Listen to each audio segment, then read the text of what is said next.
রাধে বন্ধুরা, কেমন আছো? আশা করি রাধারানীর আশীর্বাদে, লাড্ডু সোনার আশীর্বাদে আর গোপু সোনার আশীর্বাদে তোমরা খুব খুব ভালো আছো।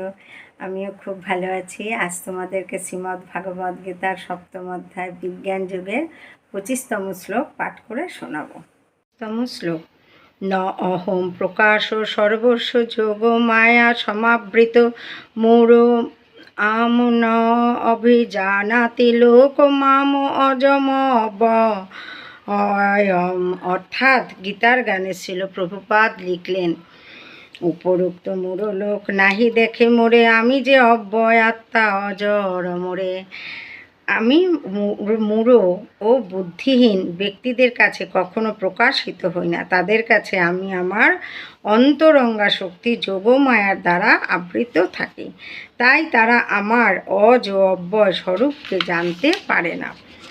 অনেক সময় অনেক যুক্তি দেখায় যে শ্রীকৃষ্ণ যখন এই পৃথিবীতে এসেছিলেন তখন তিনি সকলেরই গোচরীভূত ছিলেন, তাহলে এখন তিনি সবার সামনে প্রকট হন না কেন? কিন্তু প্রকৃতপক্ষে তিনি সকলের কাছে প্রকাশিত হননি। শ্রীকৃষ্ণ যখন এই বসুন্ধরায় অবতরণ করেছিলেন তখন কয়েকজন দুর্লভ মহাত্মাই কেবল তাকে পরমেশ্বর ভগবান বলে জানতে পেরেছিলেন। কৌরব সভায় যখন শিশুপাল সভার অধ্যক্ষরূপে শ্রীকৃষ্ণকে নির্বাচিত করণের বিরোধিতা করেন তখন ভীষ্মদেব শ্রীকৃষ্ণকে সমর্থন করে তাকে পরমেশ্বর ভগবান বলে ঘোষণা করেন।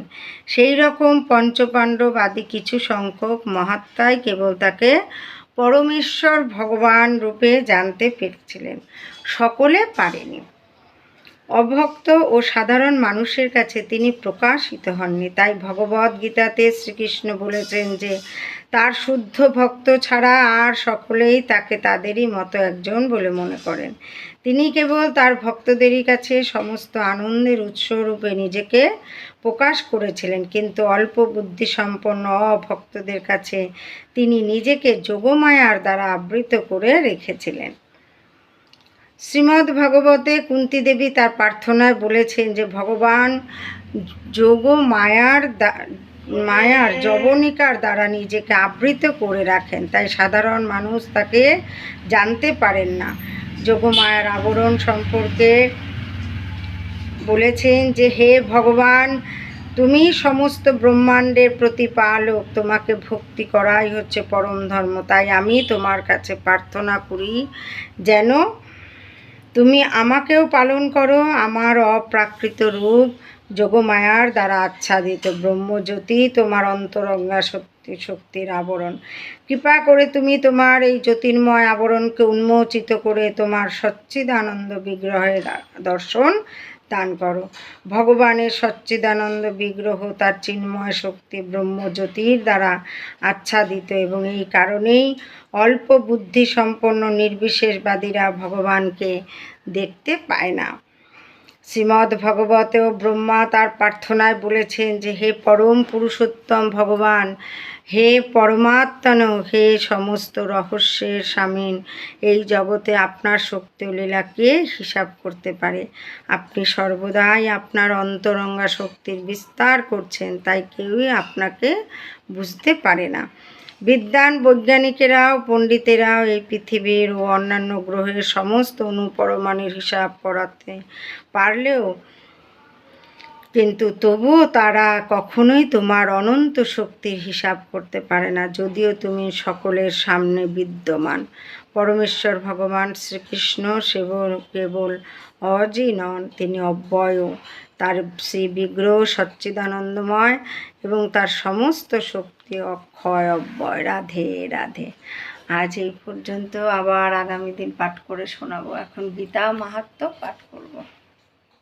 ভগবতে বাসুদেবায় নমঃ। ওং নমো ভগবতে বাসুদেবায় নমঃ। ওং নমো ভগবতে বাসুদেবায় নমঃ। গীতা মাহাত্ম্যম। কৃষ্ণ জানাতি বৈ সম্যক কিঞ্চিৎ গুন্তি সুহৃত ফলম ব্যাস বা ব্যাসপুত্র বা যাজ্ঞবল্ক্য হত মৈথিল অন্যে শ্রবণত সুতলে সংকীর্তন্তে চ তস্মাৎ কিঞ্চিৎ বদন্মাত্র ও ব্যাসস্বন্মা আয়াশ্রুতম সর্বপনিষদ গাব দুগ্ধা গোপাল নন্দন পার্থবৎস সুধীর ভোক্তা দুগ্ধঙ্গিতামৃতম মহৎ শরত্তমর্জুন সাধৌ কর্বণ কৃতামৃতং দদ লোকত্রয়পকারায় তস্मै কৃষ্ণাত্মনে নমঃ। অর্থাৎ শ্রীকৃষ্ণ গীতার মাহাত্ম্য ভালো রকম জানেন। ইহা ছাড়া অর্জুন, ব্যাসদেব, সুখদেব, যাজ্ঞবল্ক্য, জনক প্রভৃতি ঋষিও কিছু কিছু জানেন। ইহা ছাড়া যাহারা বলেন তাহারা পরের কাছে শুনিয়া সামান্যই বলিতে পারেন। যাহা হোক, আমি ব্যাসদেবের মুখে যেমন শুনিয়াছি তেমনি আপনার কাছে বলিতেছি, শুনুন। সমস্ত উপনিষদ হল গাভী, শ্রীকৃষ্ণ হলেন গোপ। সেই গাভী তিনি দহন করেন, অর্জুন সেই গাভীর বাছুর, আর দুধ হইল শ্রেষ্ঠ গীতা শাস্ত্ররূপ অমৃত।